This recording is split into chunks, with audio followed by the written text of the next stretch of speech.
મારું નામ જયંતિભાઈ અમીરભાઈ માધડ, ગામ કેરિયા નગસ, તાલુકો જિલ્લો અમરેલી.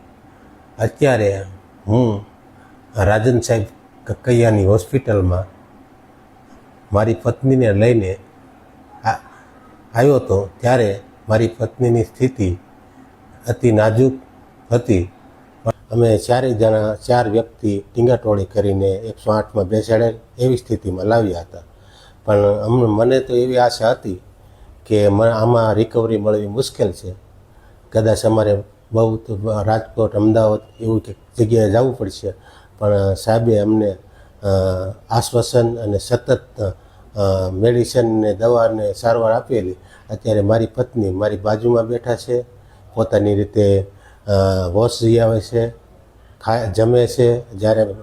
તેમજ જ્યારે રિપોર્ટમાં એવું હતું કે આ બેન મહિનો 15 દિવસ સુધી ઊભા થઈ શકશે નહીં, પણ સાહેબે અમને 2 દિવસમાં કન્ટિન્યુ પહેલાં જેવી સ્થિતિ કરી દીધેલ છે અને અત્યારે બહુ સારું છે.